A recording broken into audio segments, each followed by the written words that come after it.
नमस्ते दोस्तों। कभी कभी ऐसा लगता है ना कि जिंदगी बस भागे जा रही है और हम कहीं पीछे छूट रहे हैं। मन में एक अधूरापन सा, एक बेचैनी सी महसूस होती है। एक गहरी चाहत होती है कि काश हम अपनी जिंदगी को थोड़ा और संवार पाते, अपने सपनों को पंख लगा पाते और एक ऐसी जिंदगी जी पाते जिसमें सुकून हो, खुशी हो और संतोष हो। अगर आपके दिल में भी कभी ऐसी कोई ख्वाहिश जागती है तो आज मैं आपके लिए एक ऐसा अनमोल तोहफा लेकर आई हूं जो आपकी जिंदगी को एक नई खूबसूरत दिशा दे सकता है। ये एक ऐसी किताब का सार है, एक ऐसी समरी है जो आपको वो 7 सुनहरे रास्ते दिखाएगी जिन पर चलकर दुनिया के अनगिनत अत्यंत प्रभावी लोग अपनी मंजिल तक पहुंचे हैं। इस समरी को सुनने के बाद आपको महसूस होगा कि आपके अंदर कितनी असीम शक्ति छुपी हुई है और आप अपनी जिंदगी को कितना अद्भुत, कितना प्यारा बना सकते हैं। तो आओ दोस्तों, मेरे साथ इस प्यारे से दिल को छू लेने वाले सफर पर चलते हैं। ये किताब है the 7 habits of highly effective people, जिसे लिखा है महान लेखक स्टीफन आर कवी ने। हिंदी में इसका मतलब है अत्यंत प्रभावी लोगों की 7 आदतें। इस किताब में उन 7 खास आदतों के बारे में इतनी खूबसूरती से बताया गया है जो किसी भी इंसान को जिंदगी में सचमुच प्रभावी, सफल और सबसे ज़रूरी खुश बना सकती हैं। और हाँ, प्रभावी होने का मतलब सिर्फ ढेर सारा पैसा कमाना या दुनिया भर में मशहूर हो जाना नहीं है, बल्कि इसका असली मतलब है एक ऐसी जिंदगी जीना जिसमें संतुलन हो, हमारे रिश्तों में मिठास हो, मन में शांति हो और हम हर दिन अपने सबसे बड़े मकसद को पूरा करने की ओर बढ़ रहे हों। ये आदतें कोई मुश्किल रॉकेट साइंस नहीं हैं और न ही कोई रातों रात असर दिखाने वाला जादू। ये तो जिंदगी के वो सच्चे शाश्वत उसूल हैं जिन पर यह दुनिया, यह कायनात टिकी हुई है। इन आदतों को धीरे धीरे अपनी जिंदगी में उतारकर हम अपनी सोच, अपनी रोजमर्रा की दिनचर्या और अपने काम करने के तरीके में एक गहरा सकारात्मक बदलाव ला सकते हैं। इन आदतों को समझने से पहले स्टीफन कवी एक बहुत ज़रूरी बात बताते हैं और वो है पैराडाइम, यानी हमारा दृष्टिकोण या नज़रिया। सोचो, पैराडाइम एक चश्मे की तरह है जिससे हम इस पूरी दुनिया को, अपने आसपास के लोगों को और खुद को देखते हैं। अगर हमारा चश्मा ही गंदा होगा या उस पर गलत नंबर का शीशा लगा होगा तो क्या हमें सब कुछ साफ और सही दिखेगा? नहीं ना, सब कुछ धुंधला या शायद उल्टा पुल्टा नजर आएगा। ठीक इसी तरह अगर हमारा नज़रिया, हमारा दृष्टिकोण ही सही नहीं है तो हम चीज़ों को, हालातों को और लोगों को कभी सही से समझ ही नहीं पाएंगे। और जब समझ ही गलत होगी तो हमारे फैसले और हमारे काम भी तो गलत ही होंगे ना। इसलिए ज़िंदगी में कोई भी बड़ा अच्छा बदलाव लाने के लिए सबसे पहले अपने देखने के तरीके को, अपने नज़रिए को बदलना बेहद ज़रूरी है। मुझे याद है एक बार मैंने अपने एक पड़ोसी को बहुत गुस्सैल और रूखा समझा था क्योंकि वो कभी किसी से मुस्कुराकर बात नहीं करते थे, हमेशा गंभीर रहते थे। मैं मन ही मन उनसे थोड़ा कतराता भी था। फिर एक दिन मुझे किसी और से पता चला कि वो पिछले कई महीनों से अपनी पत्नी की गंभीर बीमारी की वजह से बहुत परेशान और दुखी हैं। उस एक पल में जैसे मेरे अंदर कुछ बदल गया। उनके लिए मेरा पूरा नज़रिया, मेरा पूरा दृष्टिकोण ही बदल गया। अब मुझे उनका गंभीर चेहरा रोखा नहीं बल्कि चिंता और तकलीफ से भरा लगता था। देखो, इंसान वही था, लेकिन मेरा नज़रिया बदलते ही मेरे लिए उनके मायने बदल गए। तो इन 7 आदतों को अपनाने की पहली सीढ़ी है अपने अंदर झांकना, अपने गहरे विश्वासों को, अपने नज़रियों को समझना और जहाँ ज़रूरत हो उन्हें प्यार से, हिम्मत से सुधारना। अब हम आते हैं पहली और सबसे बुनियादी आदत पर। यह है बी प्रोएक्टिव, यानी पहल करना, सक्रिय बनना और अपनी जिंदगी की बागडोर, अपनी जिम्मेदारियों को पूरी तरह से अपने हाथों में लेना। हम में से ज़्यादातर लोग अक्सर रिएक्टिव होते हैं, यानी हम हालातों के गुलाम होते हैं।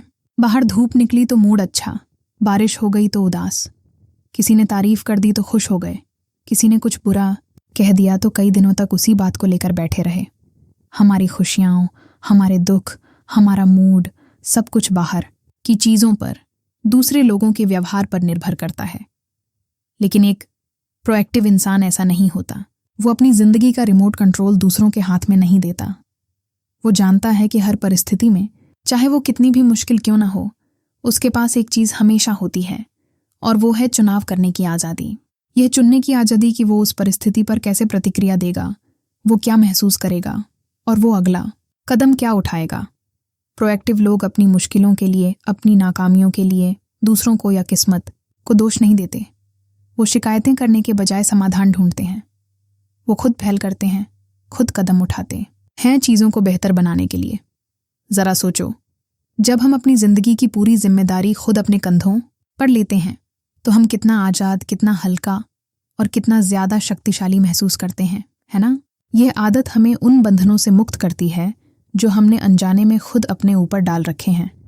ये सोचकर कि हम कुछ नहीं कर सकते या हमारी किस्मत ही खराब है। स्टीफन कवी हमें 2 तरह के दायरों के बारे में बताते हैं। पहला है सर्कल ऑफ कंसर्न, यानी हमारी चिंताओं का दायरा। इसमें वो सारी चीज़ें आती हैं जिनकी हमें फिक्र होती है, जैसे दुनिया में क्या हो रहा है, मौसम कैसा है, दूसरे लोग क्या सोचते हैं।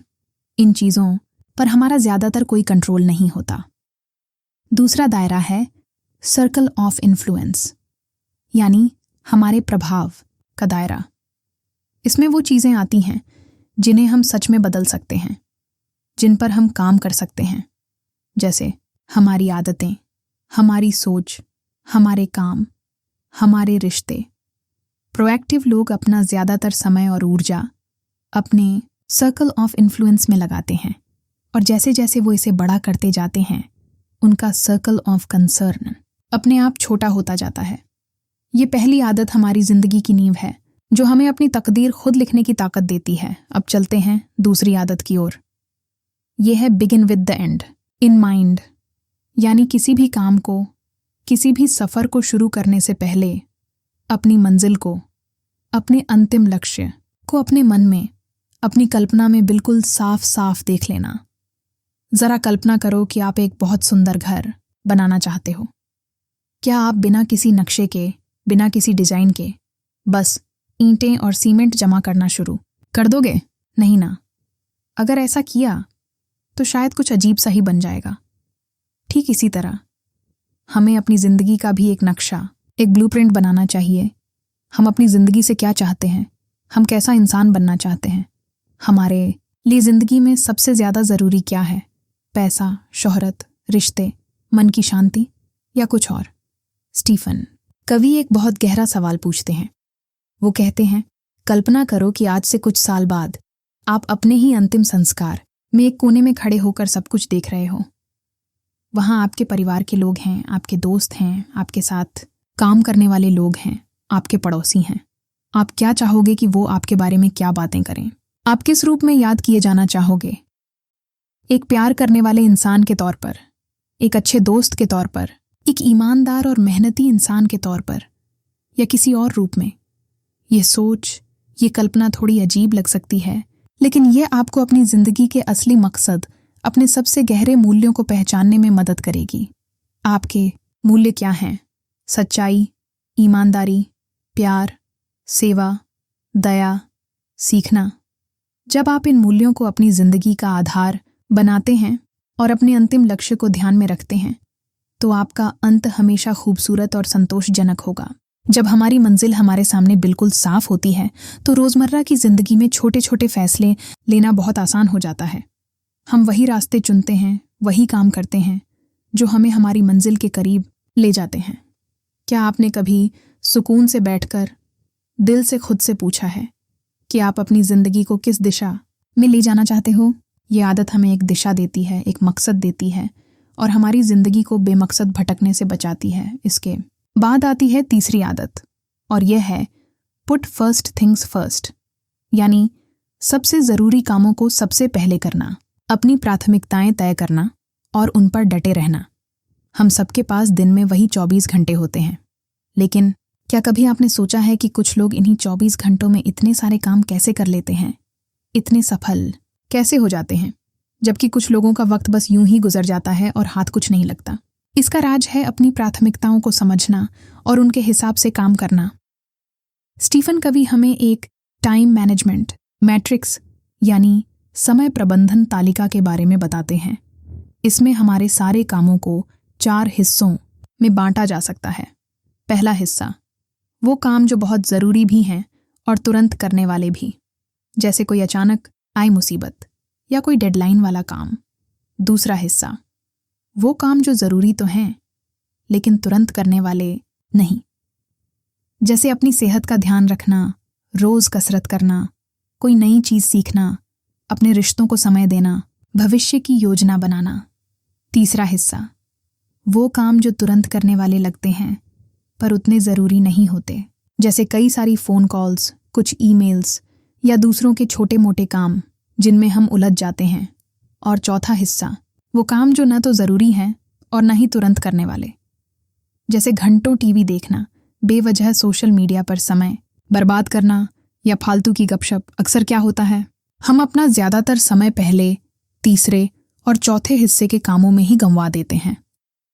और जो सबसे ज़्यादा ज़रूरी यानी दूसरे हिस्से के काम हैं, हमारी सेहत, हमारे रिश्ते, हमारा सीखना, हमारी ग्रोथ, वो हमेशा पीछे छूटते जाते हैं। जैसे रोज़ थोड़ा वक्त अपने बच्चों के साथ खेलना या बातें करना। ये शायद उस पल में दुनिया का सबसे अर्जेंट काम न लगे, लेकिन लंबे समय में यह आपके रिश्ते को कितना मजबूत और गहरा बनाता है ना?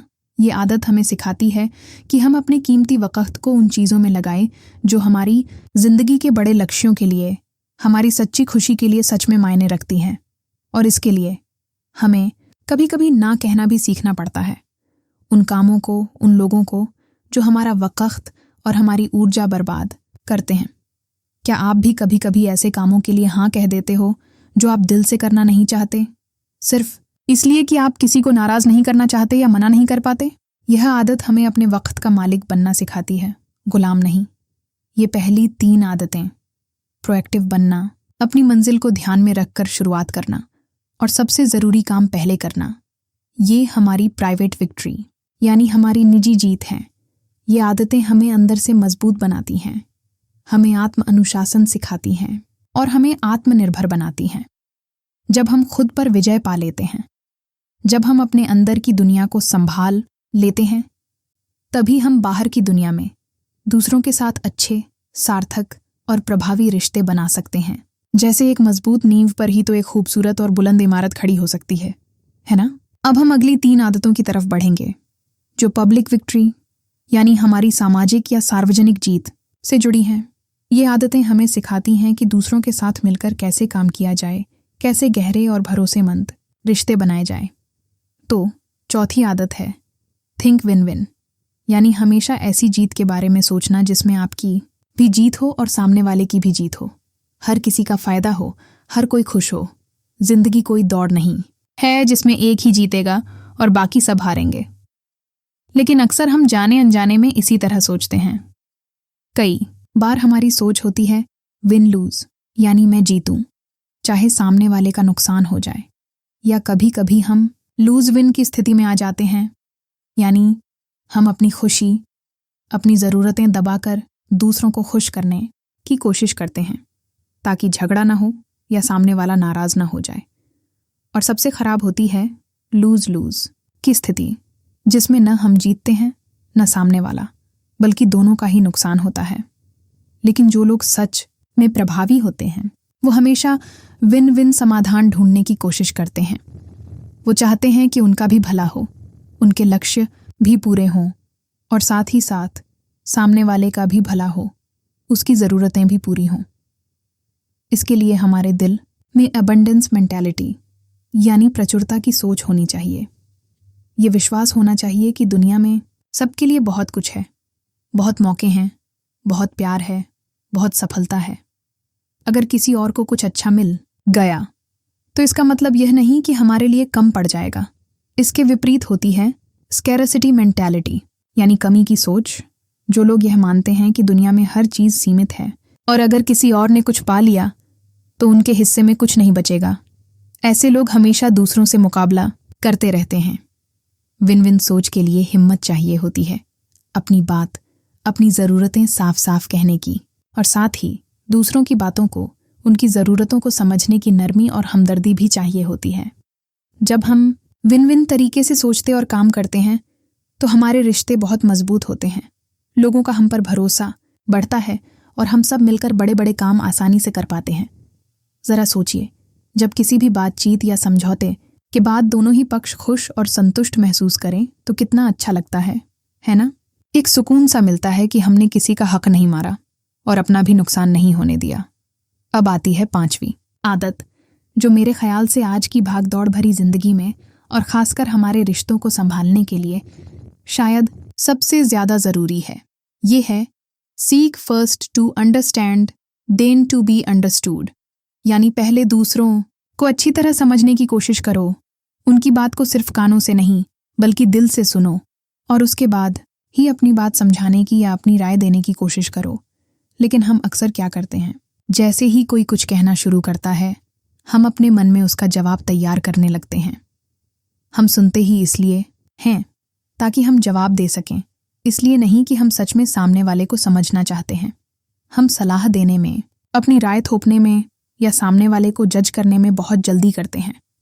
स्टीफन कवी इसे एम्पैथेटिक लिसनिंग यानी सहानुभूतिपूर्ण या समानुभूतिपूर्ण श्रवण कहते हैं। इसका मतलब है खुद को सामने वाले की जगह पर रखकर, उसकी आंखों से दुनिया को देखकर, उसके जज्बातों को, उसकी ज़रूरतों को, उसकी तकलीफ़ों को महसूस करने की कोशिश करना, बिना किसी पूर्वाग्रह के, बिना अपनी राय बनाए, बस उसे सुनना और समझना। जैसे एक अच्छा डॉक्टर पहले मरीज की बीमारी को, उसके लक्षणों को ध्यान से सुनता है, समझता है, सारे टेस्ट करता है और उसके बाद ही कोई दवा देता है ना? अगर वो बिना समझे ही दवा दे दे तो क्या होगा? ठीक इसी तरह किसी भी समस्या का हल निकालने के लिए या किसी भी रिश्ते को बेहतर बनाने के लिए सबसे पहले सामने वाले इंसान को, उसकी स्थिति को गहराई से समझना बहुत ज़रूरी है। जब कोई इंसान यह महसूस करता है कि उसे सच में सुना जा रहा है, उसे समझा जा रहा है, उसकी बातों को अहमियत दी जा रही है, तो वो खुद ब खुद खुलकर अपनी बात कहता है, आप पर भरोसा करता है और आपके साथ जुड़ जाता है। यहीं से विश्वास की नींव पड़ती है। याद कीजिए, आपकी ज़िंदगी में कभी ऐसा हुआ हो जब किसी ने आपकी बात को बिना टोके, बिना जज किए, पूरे ध्यान और प्यार से सुना हो? उस वक्त आपको कितना अच्छा लगा था, कितना हल्का महसूस हुआ था? बस यही अनमोल एहसास हमें दूसरों को देना है। पहले सुनो, दिल से सुनो, फिर बोलो। इसके बाद आती है 6ठी आदत, जो है सिनर्जाइज। सिनर्जी का मतलब है मिलकर काम करने की, तालमेल बिठाने की वो अद्भुत शक्ति जब 2 या 2 से ज़्यादा लोग मिलकर कुछ ऐसा रच देते हैं, कुछ ऐसा बना देते हैं जो वो अकेले अकेले कभी नहीं कर पाते। सिनर्जी का सीधा सा मतलब है कि एक और एक मिलकर 2 नहीं बल्कि 11 या शायद 100 बन जाते हैं। ये वो जादू है जो तब होता है जब हम लोगों के बीच के अंतरों को, उनकी अलग अलग सोच को, उनके अलग अलग हुनर को एक समस्या न मानकर एक खूबी, एक ताकत मानते हैं। सोचो, एक ऑर्केस्ट्रा में कितने अलग अलग तरह के बाजे होते हैं। कोई सितार बजाता है, कोई तबला, कोई बांसुरी, कोई वायलिन। हर बाजे की अपनी अलग आवाज़ है, अपनी अलग पहचान है। लेकिन जब वो सब एक साथ, एक लय में, एक ताल में बजते हैं तो कितनी खूबसूरत, कितनी मधुर धुन बनती है। वही सिनर्जी है। जैसे अलग अलग रंग मिलकर एक खूबसूरत इंद्रधनुष बनाते हैं या अलग अलग मसाले मिलकर एक लजीज बिरयानी बनाते हैं, वैसे ही अलग अलग खूबियों और विचारों वाले लोग जब एक साथ आते हैं तो कुछ नया, कुछ बेहतरीन, कुछ रचनात्मक बनता है। सिनर्जी का मतलब है रचनात्मक सहयोग। यह तब मुमकिन होता है जब हम पहली 5 आदतों को अपनी जिंदगी में उतार चुके होते हैं, जब हम प्रोएक्टिव होते हैं, हमारा लक्ष्य साफ होता है, हमारी प्राथमिकताएं तय होती हैं, हम सबके भले यानी विन विन के बारे में सोचते हैं और हम दूसरों को समझने की कोशिश करते हैं। सिनर्जी के लिए खुले दिमाग की, दूसरों का सम्मान करने की और नए विचारों को अपनाने की ज़रूरत होती है। क्या आपने कभी अपनी टीम के साथ मिलकर या अपने परिवार के साथ मिलकर कोई ऐसा काम किया है जो आपको पहले नामुमकिन सा लग रहा था, लेकिन सबके साथ मिलकर वो आसानी से हो गया? और उसे करने के बाद एक अलग ही खुशी और संतोष मिला। बस वही तो सिनर्जी का कमाल है।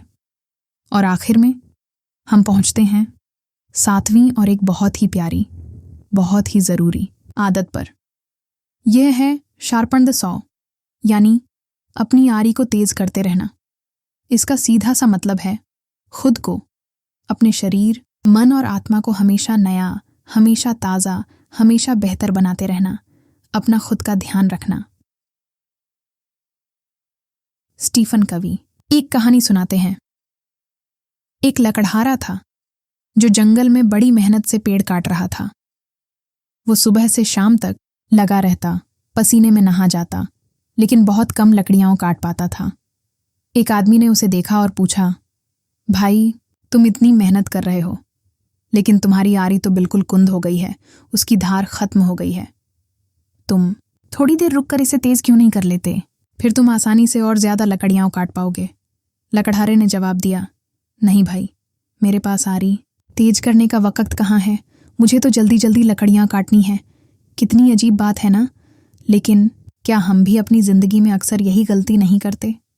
हम काम में, जिम्मेदारियों में, भाग दौड़ में इतने उलझ जाते हैं कि खुद को रिचार्ज करना, खुद को रीन्यू करना, यानी खुद को तरोताज़ा करना और अपनी क्षमताओं को बढ़ाना भूल ही जाते हैं।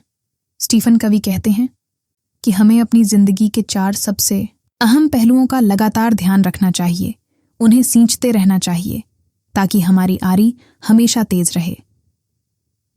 पहला है हमारा शारीरिक पहलू, यानी अपने शरीर का ध्यान रखना। अच्छा, पौष्टिक खाना खाना, रोजाना थोड़ी कसरत या योगा करना और पूरी नींद लेना। हमारा शरीर ही तो वो गाड़ी है जो हमें जिंदगी के सफर पर ले जाती है।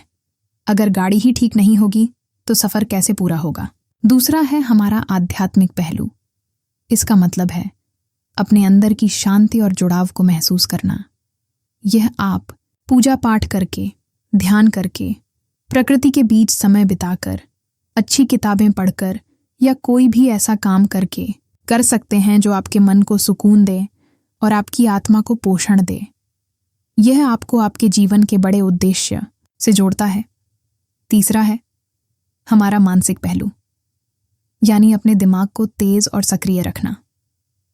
रोज कुछ नया सीखना, अच्छी किताबें पढ़ना, पहेलियां सुलझाना, नई भाषाएं सीखना या कोई भी ऐसा काम करना जो आपके ज्ञान और समझ को बढ़ाए। अपने दिमाग को जंग लगने से बचाना बहुत ज़रूरी है। और चौथा है हमारा सामाजिक भावनात्मक पहलू, यानी अपने रिश्तों को प्यार और समय देना। अपने परिवार के साथ, अपने दोस्तों के साथ गहरे और सार्थक रिश्ते बनाना, दूसरों की मदद करना, उनकी भावनाओं को समझना और उनके साथ सहानुभूति रखना। हम इंसान सामाजिक प्राणी हैं, हमें प्यार भरे रिश्तों की ज़रूरत होती है। यह 7वीं आदत शार्पन द सॉ बाकी सभी 6 आदतों को अमल में लाने के लिए ऊर्जा और क्षमता देती है। ये कोई स्वार्थ नहीं है कि हम अपने लिए समय निकालें, बल्कि ये सबसे बड़ी ज़रूरत है। जैसे हवाई जहाज़ में भी तो कहते हैं ना कि आपात स्थिति में पहले अपना ऑक्सीजन मास्क लगाएं, फिर दूसरों की मदद करें। जब हम खुद ठीक होंगे तभी तो दूसरों का ध्यान रख पाएंगे और अपनी जिम्मेदारियां निभा पाएंगे। आप अपने लिए रोज थोड़ा सा मी टाइम, यानी सिर्फ अपने लिए कुछ वक्त निकालते हैं ना? अगर नहीं तो आज से शुरू कीजिए, यह आपकी जिंदगी बदल देगा। तो मेरे प्यारे दोस्तों, ये थीं वो 7 आदतें जो स्टीफन कवी ने हमें अपनी इस अद्भुत किताब के जरिए सिखाई हैं। ये आदतें कोई ऐसी चीज़ नहीं हैं जिन्हें आप एक दिन में सीख लें या एक हफ्ते में पूरा कर लें। ये तो एक निरंतर चलने वाला सफ़र है, एक जीवन शैली है। इन पर रोज़ थोड़ा थोड़ा प्यार से, सब्र से अमल करके हम धीरे धीरे अपनी ज़िंदगी में, अपने रिश्तों में, अपने काम में एक बहुत बड़ा और सकारात्मक बदलाव ला सकते हैं। याद रखिएगा, हर बड़ा बदलाव हमेशा हमारे अंदर से शुरू होता है।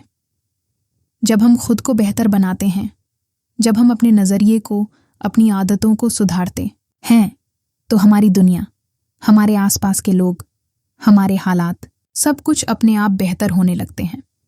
ये 7 आदतें सिर्फ हमारे कामकाज या करियर में ही सफलता नहीं दिलाती, बल्कि ये हमारे पारिवारिक जीवन में, हमारे बच्चों के साथ, हमारे रिश्ते में, हमारी सेहत में और हमारे मन की शांति में भी खुशियां और संतोष लाती हैं। आप बहुत अनमोल हो, बहुत खास हो और आपके अंदर वो सारी शक्ति, वो सारी काबिलियत मौजूद है जो एक खुशहाल, सार्थक और प्रभावी जिंदगी जीने के लिए चाहिए।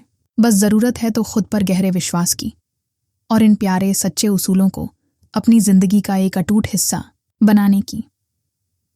मुझे पूरी उम्मीद है कि इस किताब की यह छोटी सी समरी आपके दिल तक पहुंची होगी और आपको एक नई सोच, एक नई प्रेरणा और एक नई उमंग मिली होगी अपनी जिंदगी को अपनी शर्तों पर जीने का, उसे और भी ज्यादा खूबसूरत और प्यार भरा बनाने का फैसला आज, अभी, इसी पल लीजिए। आप ये बिल्कुल कर सकते हैं। मुझे आप पर पूरा भरोसा है। मेरी ढेर सारी शुभकामनाएं हमेशा आपके साथ हैं। अपना बहुत बहुत ख्याल रखिएगा और हमेशा मुस्कुराते रहिएगा।